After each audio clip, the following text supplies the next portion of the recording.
get up early and stay up late. Read, write, study. I'm just a hustler that has a lot of wisdom to share over 16 years of entrepreneurship. I'm back at it, baby. My job is to create something for the people. Even though the people may struggle with trying to relate in the beginning to the vernacular, the dialect, or the examples even. I have a proven track record that I have overcome those problems. So that's what I can provide. I can help people get ahead of the curve, get ahead of those problems. Different from vision. Mission was our purpose. Why we went to business, why we going. I help failing small business entrepreneurs save their business and life from failure. My vision is to make so much money by so many dates. I'm going to do so many shows, sell so many books. Has nothing to do with my purpose. My purpose is I help failing small business entrepreneurs on Periscope, on Glide, on the phone, on the email, in person. That's what I do. Yeah, crank me up a little bit. Welcome back. My name is Cash Paris. Thank you for joining Podcast Live. This is part 2 of the discussion we was having yesterday. Yesterday we was into talking about the business and how it directly correlates with the purpose of Yahweh, understanding your Creator, give you a better understanding of business. And I'm going to say some preliminary things before we get moving. So I am the author of a book called Got Clientele and Got Hustle. Those are 2 older books that I have written over the last maybe 5-6 years that I wrote those books, and those books are out currently. This is the new book that is on the market, Got Schemes, and that is what I would like you to take your time and invest in, because if you understand that book or understand the concepts in that book, you will get a better appreciation for Co-Create Digital, and everything we're doing. So we're broadcasting live from the Co-Create Content Creation Studio. It is a studio that was created for content creators, podcasters, and YouTubers, and that was, highly effective until the pandemic, where a lot of things had to shift in business. And you would understand that being in a closed space with an environment where people are emitting viruses. So things have to be done in a different way. So we're moving on to the second phase of our business, which is to do more digital education and content creation and talking about that. So the reason why I'm expressing that, because people may ask me, Cash, how do you come up with your podcast? How do you come up with the topics that you want to talk about? Is it keyword research, or is it something that you saw on social media? Like, what's your triggers? What makes you create podcasts in the way that you create it? So I could just be honest with you. I'm an emotional content creator. Always have been. If things don't motivate me, mentally stimulate me, inspire me, something come upon me, I don't go and create anything. You'll see me silent, won't say anything. Not that I don't have nothing to say. I just don't think that what I have to say at the time was inspired by the man up above to tell me to go in and go live and express those views. So I don't say anything. So now, saying that to say, so I created the content yesterday. The podcast, I usually rarely ever stream live back to back on the same subject. That's very rare. But it was on my mind yesterday as I was riding into the city yesterday. It was on my mind, the attributal makeup of our Heavenly Father and how those attributes correlate, with the segments of business in every phase of the business. I understand. So let me go back and say this, because some people may find me remiss if I did not say in 1931, our founder of the Bible school I've been attending my whole life said he had a divine panoramic vision from the Creator himself, and said, do not take his word, but you make him prove it until you are satisfied. And I'm saying that to say, because I didn't get my business understanding, not my knowledge. My business understanding didn't come from the streets. It didn't come from a friend. It didn't come from a professor. It came from understanding everything that he allowed me to understand through Bible school. So when I am speaking, I said I am not talking about business from what I learned in a book, or not only from what I've experienced in life. I'm speaking speak in business by the pattern, and the pattern lets me know you're on track, you're off track. You're going the right way, you're not going the right way. What is the pattern? We was talking about that yesterday. So if you did not catch yesterday's broadcast, go back and watch part 1, and it will walk you through, because I'm in the middle of the written broadcast, and so it's going to be too hard to cover the 50 minutes that I did yesterday. So I'm saying go backwards, watch part 1 before you watch part 2, because I'm saying the pattern. I can speak dogmatically about the things that I'm telling you in entrepreneurship, because I'm looking at them in a mirror image to say they fit our Heavenly Father this way. So that's the way we do it in business, because man was made in the likeness and image of his creator, is what the Bible said. So if you made like him, when you doing your business to do good business, you should do business in the way that he's at the front and you're mimicking him.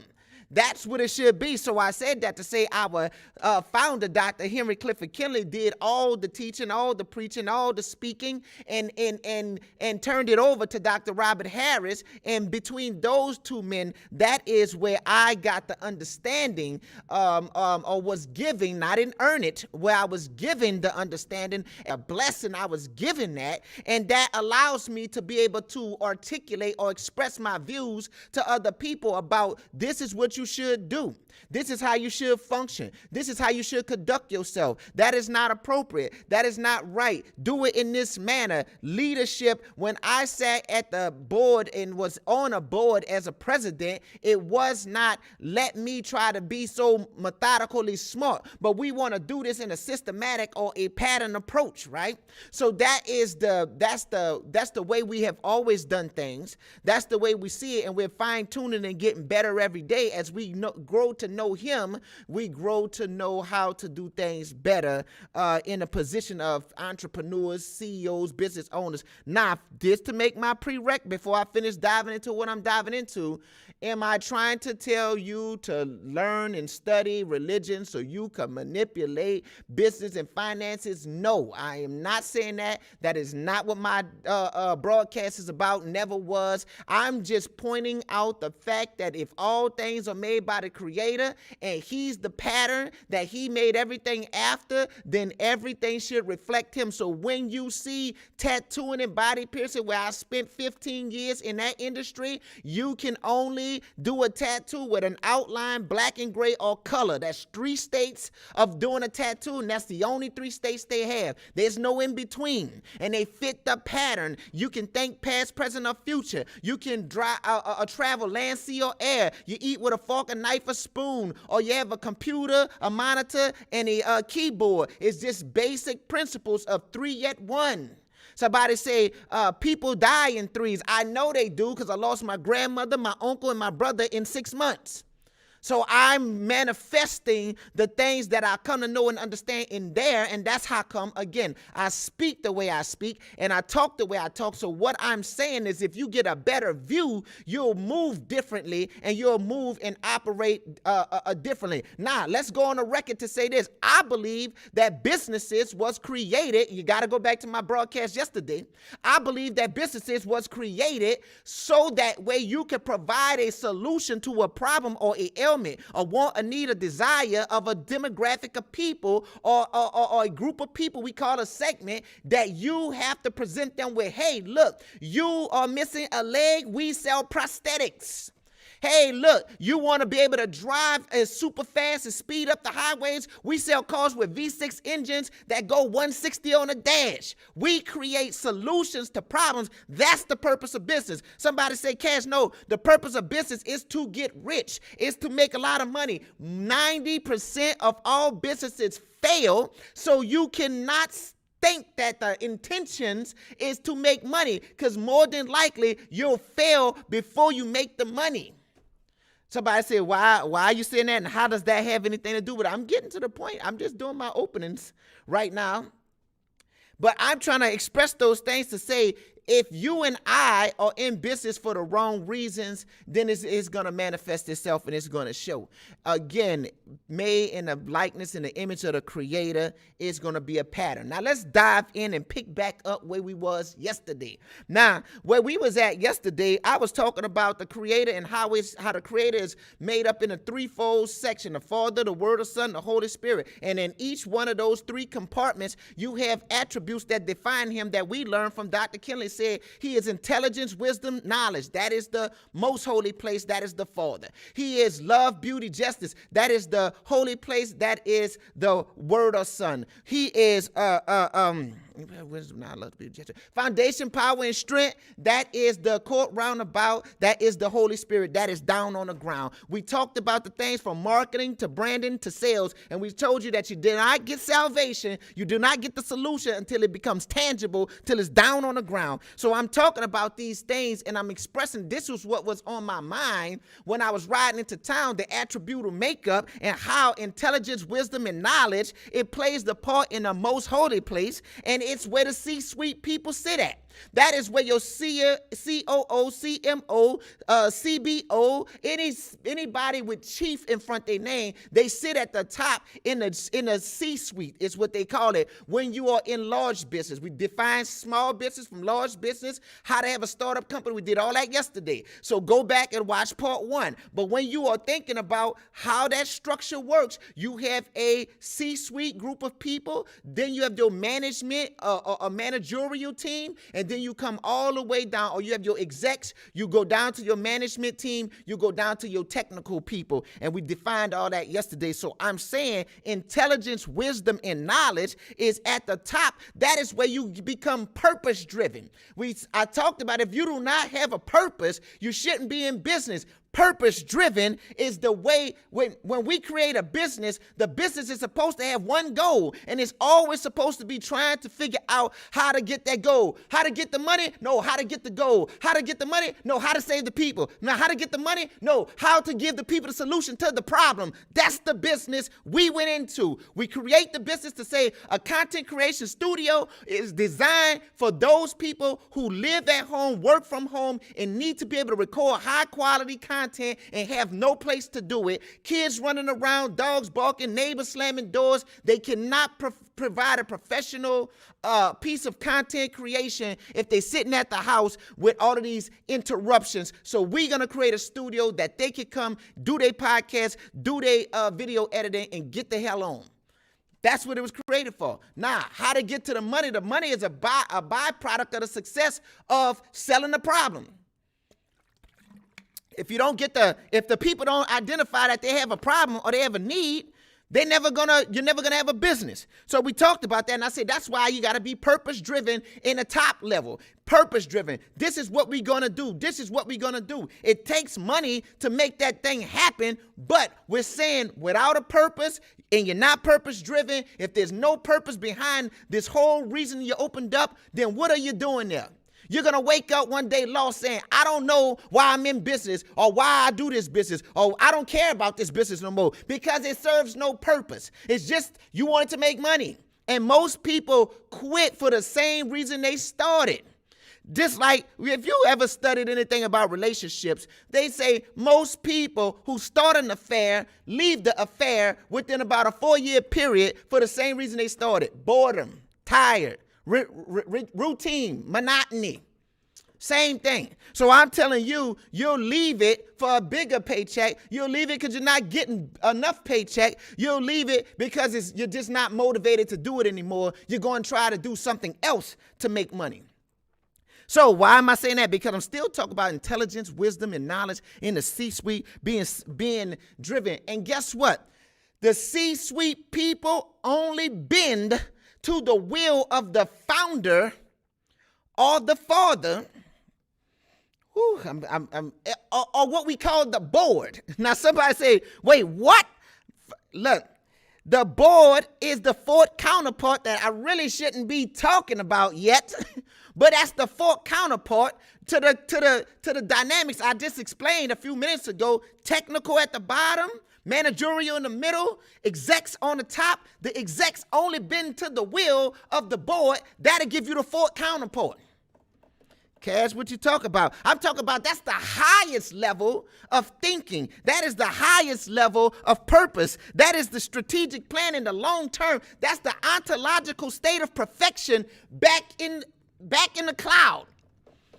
Back in the mind of the creator. That's the ontological state of perfection. That's where when somebody say, look, it's out of my hands. It's higher than the CEO. Yeah, it's the board said. Now, you don't hear about the board in small businesses. You don't hear about the board in average businesses that's family owned and operated, even if they have a CEO. Some of them don't operate with a board. But I'm telling you, the board supersede.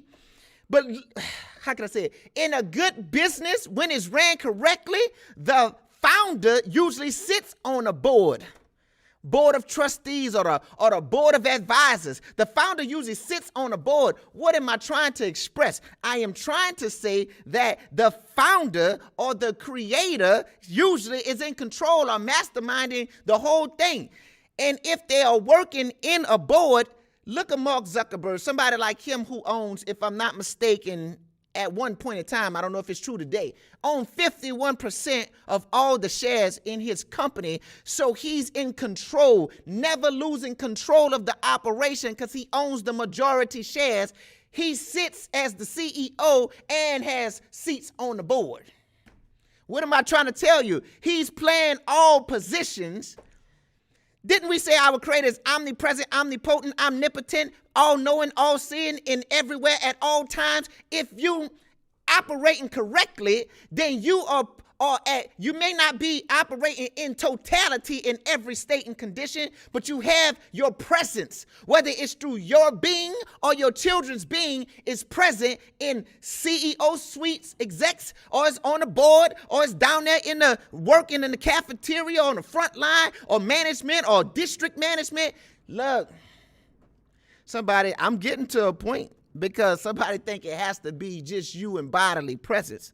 And I'm saying that to say that's why I'm able to say the things I'm saying, because when you understand, look, the things that we talk about in religion is not hypothetical or maybe or might. There's nothing that impedes the will of the Father. There's nothing that impedes the will of Yahweh in his creation. So somebody said, that's why you speak dogmatically? Yeah, because you can't change him. You can't change the purpose. Now, we may be fickle. We may be flip-flopping. But you have never read where he wasn't in the business of soul salvation. He said, I got to be about my Father's business. He wasn't talking about carpentry. He was talking about his Father up above sent them down to do salvation. Somebody said, what does that got to do with it? Go back to the video yesterday. We talked about salvation equals solution. People buy solutions to problems. People want to receive the benefit of the solution. That's the value. That's how you create brand value. All of these things are so important because we talked about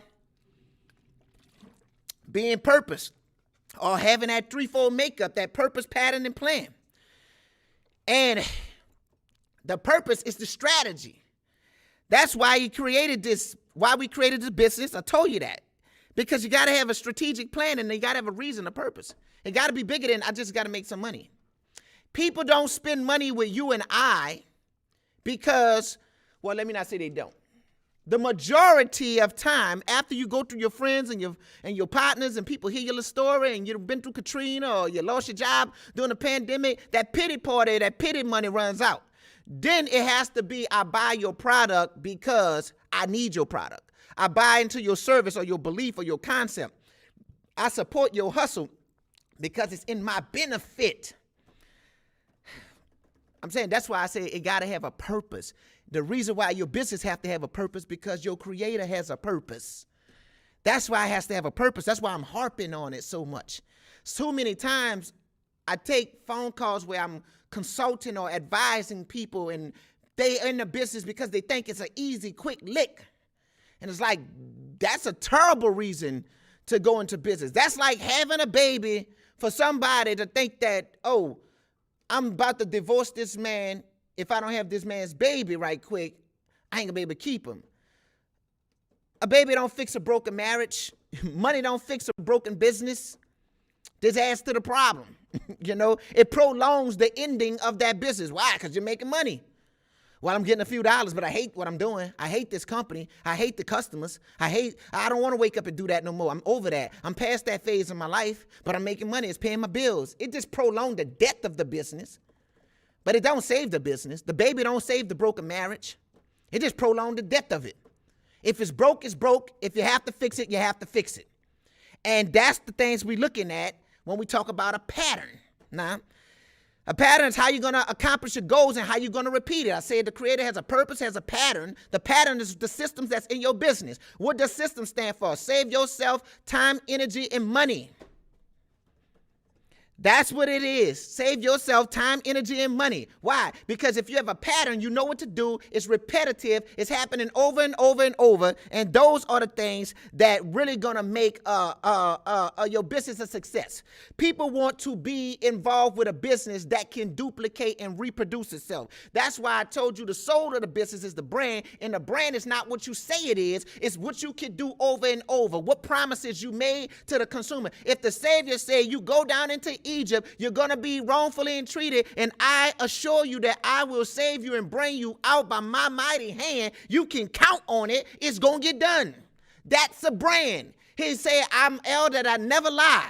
He can't lie. So it's going to get done. Matter of fact, you might as well count it as already done. Somebody said, what are you saying? If you own an iPhone, if you own an Apple product, there's certain expectations of quality and usability that you automatically anticipate is going to be in the next edition. You can count on it because that's what they do.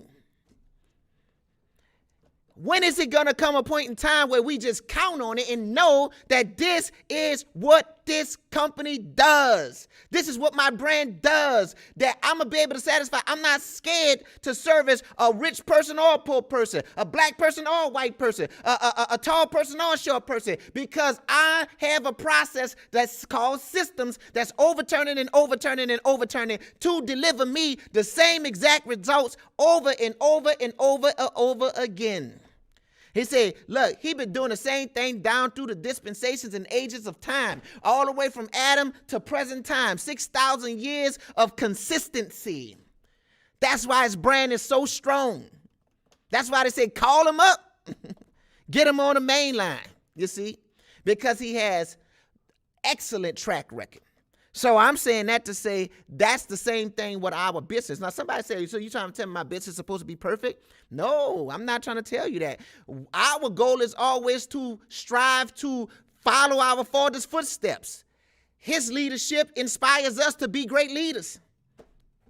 But we can never and never, ever, ever, ever, ever come close to his level of perfection. I just talked about it come from a state of ontological perfection. Even when you divest, and see when we talk about divest, do you know when you divest me, he's coming down, taking off some of that power, relinquishing some of that. So when he's in that next stage, he don't do what he did back in the other stage.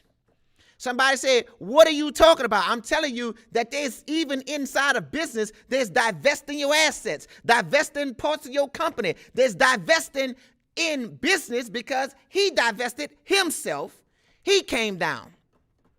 That's why I tell you, this whole thing is jot and tittle, back and forth, back and forth, back and forth. I talked about purpose, pattern, and plan. Now the plan is how you and I execute our business. But the plan is on the ground. The plan is the task that we do to how can I say? It's how we execute and stay on task and within budget. That's the plan in business. Man, I got to create a business plan. I talked about that yesterday. A business plan usually deals with the finances of a company, the labor of a company, the products, the cost, the system, the suppliers, the distribution, all of those things usually is wrapped up in a business plan because you want to talk about profits and losses and how you are going to guarantee you're going to make the money. But what I told you yesterday, I was saying that it changes when you come into first point of contact with the businesses that you talk to. You had to, let's just hypothetically say you had a cheesecake business and you was buying whole things for, not whole things, you was buying a whole cake. That's still funny. Anyway, you was buying a whole cheesecake for, let's say, $20, but some kind of way that the cost got higher on your supplier's end. That changes your business plan on your end, because now they $27. Now, if you don't buy that cheesecake, then your brand consistency could be off because your product may change. Now, if you could get the same cheesecake from a different supplier, you could keep the same consistency in product, your branding. But if you can't, you have to go with the higher price. That's going to throw your business plan off. So that's why I tell you business plans don't work when they get in the first point of contact with your suppliers and customers and things. It all erodes. So that's why you almost have to do the business first and then write the plan. Somebody said, what are you trying to say? I said, the Savior been saving over and over and over. So purpose, pattern, plan. I've done this before. He could tell you that. I know how it goes. I've done this before countless times. So I could write the business plan for the week, for the month, for the year, for the next 1,000 years. Because it's an eternal operation that has inerrant accuracy. So I'm trying to say that to say, so when you get to the next stage of business, we talk about love, not business, of the attributes. And these was what was on my mind yesterday, so I'm just speaking on it. Because I told you I don't speak unless he tell me to, Love, beauty, justice. Now that's in the holy place. I talked about the first three attributes was intelligence, wisdom, and knowledge. That was in the most holy place. And you got to go back to the thing. If you don't know what I'm talking about, we talk about the tabernacle pattern, Exodus, the 25th chapter, back when Moses had received the vision and he was shown the tabernacle pattern and how it breaks into most holy place, court, roundabout. These three are one. We talked about the unity yesterday, and I'm talking about the attributes. They align in each department on the tabernacle pattern at this present time. So love, beauty, justice, that would be considered in the holy place section of the tabernacle. And now that is slide that rule over, because we talked about all these things yesterday. You slide that rule over, and that's going to be right where you got management. I told you at the top was executive C-suites. Second stage was management. Bottom stage going to be the technician or the frontline workers, the people who get the work done. So in that middle compartment, that's where we have what we call human resources. Now you got to go back, because I said the Father, the Word of Son is going to equal management. Management is going to equal a holy place. It's all in the second level. Somebody say, what you talking about? I'm talking about that middle level, because management and the human resources, they deal with policies. They deal with procedures. And let me say this too. I'm only showing you bits and pieces. It's too vast to try to correlate the whole thing. But it could be done. But it's too vast for me to try to give you 40 years of understanding in a 40-minute broadcast. So that's why I'm just going to deal with management and use the Department of Human Resources that deals with policies, procedures, rules, guidelines. They deal with regulations. Somebody said, why is that important? Because in that section, I'm talking about love, beauty, and justice. That's where you're going to find diversity. That's where you're going to find equality. That's where you're going to find liberty. You're going to find equal opportunity. You're going to find fairness. Why? Because human resources is designed to be within state compliance, within company compliance, within the rights for you.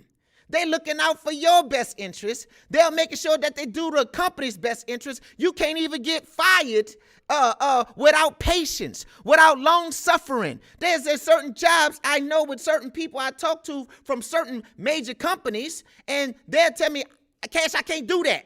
I know what you're saying to do, but I can't fire them because I got to write them up 9 times. You be like, 9 times? But that's love, long suffering, patience, kindness.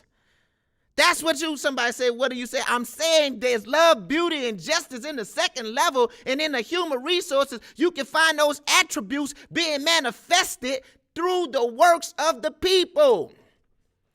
They don't just fire you on your first day you come late, or because somebody at the company and management don't like you. Your preacher can't sing you to hell. He don't have one to put you in and can't take you out of there. Somebody say, why? Because it goes up to the higher level. Somebody above my manager is looking out. Somebody above my preacher is looking out. Somebody above I don't even know what they have them in other religions, but somebody above that is looking out, saying, no, not just yet. I know you burnt the beans and Dr. Such and Such was mad at you, but we're not going to let them fire you just yet. There's love, there's justice, it's fairness, equal opportunity. You don't just, you don't get fired for being gay or homosexual. You don't get fired for being black or white, old or young. You have to go through the process of the policies, procedures. That's liberty, equality. Somebody say, what you talking about? I'm still talking about the Godhead, because don't lose my point. The Godhead, I told you, the Father, the Word or Son. Isn't the policies the Word? Isn't the procedures the Word? Isn't it a handbook of words, documents that save you? They save you and I from perishing. Do you understand what I'm saying? I'm trying to share it in as simple as I can say it. But these policies and procedures were designed to save you.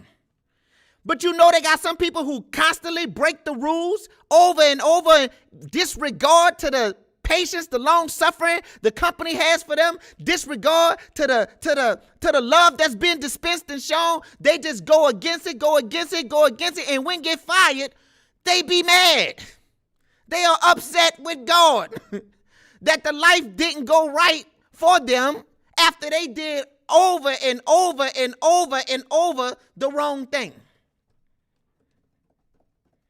Now, didn't he say patience, long suffering, love is kind? That's Corinthians, the 15th chapter. You're going to get into that and you start to read those scriptures, and I'm telling you, it aligns with your human resources department and management. And you can start to see how has his hand in everything. And I can't spend too much time there, but let's say this. That's the department when you go to get hired. You might get interviewed by the store manager or something like that, or the hotel manager or whatever. But essentially in a big company, and again, we're dealing with the general business of the practices of a large company, not small business or startup companies right now. That's the ones that show you kindness, favor, mercy, talk about getting hired. They got the opportunity to bring you into their brand and say, hey, look, we'll be glad to have you. Have a seat. We're going to teach you the ways of this company, the company culture, orientation. Don't they go through an orientation process to indoctrinate you into their belief systems, their rules and guidelines and regulations, so you can't be saying, I'm ignorant of it, I didn't know. Why you firing me for something I didn't know? They told you how the company works. Somebody say, what you talking about? Because the law in the world says ignorance is no excuse of the law. Because you didn't know you couldn't do that doesn't hold you guiltless of it. Now that's in the physical land. So the Creator has the same mentality. You can't say you didn't know, but since you say, before you can say you didn't know, I'm going to make it known to you. I'm going to manifest it. I'm going to put it out there. It's up to you to accept salvation. What am I talking about? Back to marketing. Marketing is made something known. Manifest it. Put it out there. And when you put it out there, if the customer choose not to buy the medication that'll save their life because they just don't want to, then they die. If they choose not to, if we always say a thing, well, maybe the problem don't hurt bad enough, they still, man, I need to leave Johnny. You should have been left Johnny. But you know what? Maybe Johnny didn't do you bad enough yet for you to leave. So maybe you have to stay there and endure a little bit more pain before you commit and break and bow down. So I'm saying the overturning principles, the HR department has the power to give you kindness, show favor to you, grant you some mercy when things are going wrong. They can say, we could fire you off this offense, but what we're going to do, we're just going to suspend you. We're not going to give you that, we're going to, what they call an appraisal or review of your job performance, and we're not going to give you a raise. But we're not going to fire you. We're just not going to give you no more money. That's grace. That's grace, because you could have lost the whole job from a bad performance. They could have said, you know what? Based off your performance, we're going to let you go. But why am I saying that? Because I'm trying to tell you the same one that hired you has the power to fire you. The same one that can bless you can damn you. It's the same parallels in religion as it is in business if you have the eyes to see it. It's one that has the power to do it all. You could get denied for vacation, or you could get approved for vacation through human resources, through management. Sometimes when you're dealing in management, you have to go through your manager, and your manager still have to send it to HR to get it approved, to make it happen. And you know what the first thing they do? They look at what's in the best interest of the business, and then they go and approve or disapprove. Well, that's my paid time off. I'm entitled to have that. You are, after we look at the purpose. For our purpose, to satisfy the needs of the customers, we're going to be short-staffed, and we're not going to be short-staffed because we got a purpose. And the purpose supersedes the people. I hope that makes some sense. The purpose supersedes the people. The people are insignificant to the will of the Creator. You and I are not special. We could get fired from our own company. And some people laugh. I say, but go back and look at Steve Jobs. Got fired from his own company. Started Apple and was fired from there for years. It happens. Some founders of Facebook fired from their own company. These are just references I could tell you about. But I'm trying to express to you that you and I are insignificant when it comes to the purpose. We're not essential like that, you know. So let's get into general business. In the last stage, we talk about the technician. Now, the technician does the tactical work and the technical work. So somebody says tactical. Well, tactics would be me on, let's say, for instance, you're a content creator and you're doing some SEO on your YouTube video to make it rank. That's a tactic. You're figuring out, that's not a strategy. That's a tactic. Okay, I'm going to do keyword research. That's one tactic, right? But a strategy is tactics. And let me not say this tactics. Your strategy may be that keyword tactic, but another tactic is advertisement. Another tactic is social sharing. Another tactic may be what they call it, collaborations of people with bigger and better channels or like-minded channels. These are all tactics together strung out over time that creates what we call a strategy. People know me to be, Cash Paris, a business strategist. It's long game thinking with me, long range thinking, long range planning. I write business plans and strategies and business things that's supposed to last years, not moments.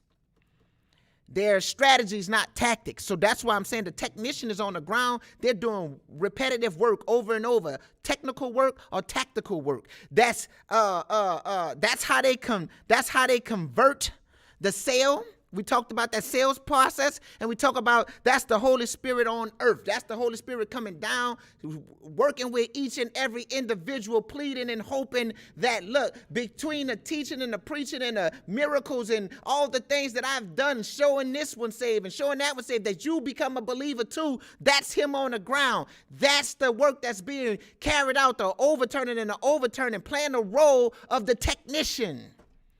He's the worker. The worker bee. Somebody said, well, why is that important? Because you can't have a business if there's nobody on the ground doing the work.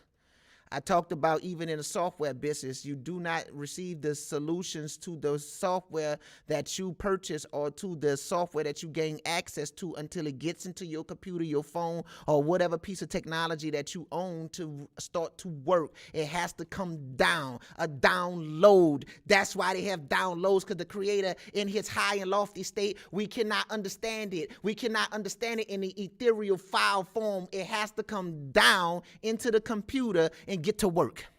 And he has to come down into the flesh and get to work. Business plans, execution is, how can I say, it's everything that's customer service based. using tried and tested systems. And when I say customer service based, I don't mean, again, the person who picks up the phone and say, thank you for calling customer service. I know you have a problem. I'm saying customer service based because everything that is not strategical thinking or managerial work is actually working for the customer. That's everybody. If, let's say, for instance, if you worked in a cell phone business and you were selling cell phones directly at the counter, that's customer service. If you was dealing with the troubleshooting of a person who come in there with a phone and is not functioning correctly, that's customer service. If you was outside handing out flyers and talking to the customers about sales and deals, you say that's promotions. Yeah, that's promotions, but it's dealing directly with the customers. That's customer service. Every interaction or point of contact with the customer, that's in the marketing, that's gonna fall somewhere down there in customer service. When you come all the way down the scale, you are having a point of contact with the customer. So essentially, it's customer service. So somebody said, why are you saying that? Because I'm trying to say, in that state, that's where we have the last three attributes that was on my mind was foundation, power, and strength. And that foundation would be like your systems in operation. That's giving you a foundation, something to stand on. You need a strong foundation in your business. You can't wake up, I can't wake up, and we all done it. Can't wake up and go to the business and wing it again today. Eventually, you have to build a system, something for the business to stand on, something to operate efficiently. When you and I hire staff to work at the business, they need something to do consistently to produce results. We call that systems. Give them a system. Create a system for your video editor. This is a system, so boom, do this system and I'm going to cut you a check. Every time you meet the requirements of this system, you get a check. Because now you're doing a process. So that's foundation. That gives you foundation in your business. Power. Now, you know, when we talk about power, the power really is the brand character. And let me express that. Power ain't Mike Tyson beating up somebody. Or how that boy Nate got knocked out the other night. You hear me? Somebody said that was power, you know? That was, woo, hit that boy with power. But when you start to look at, if I go to running my mouth to somebody like Mike Tyson, having the ability to not punch me in the face is more power than him punching me and knocking me out.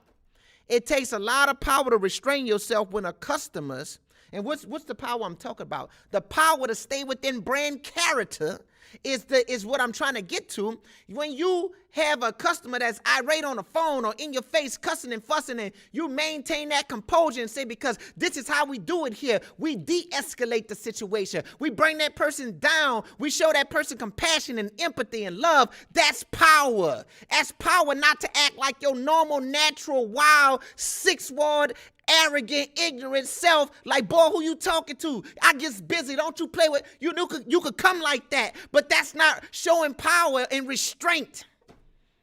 You know, when somebody say, let me go, you know, this person upset and he ready to scuffle, get it in, and he trying to get away, but the big bouncer just holding him, he ain't hitting on him, he just restraining him. That's power, because the guy was at his top level and couldn't get away.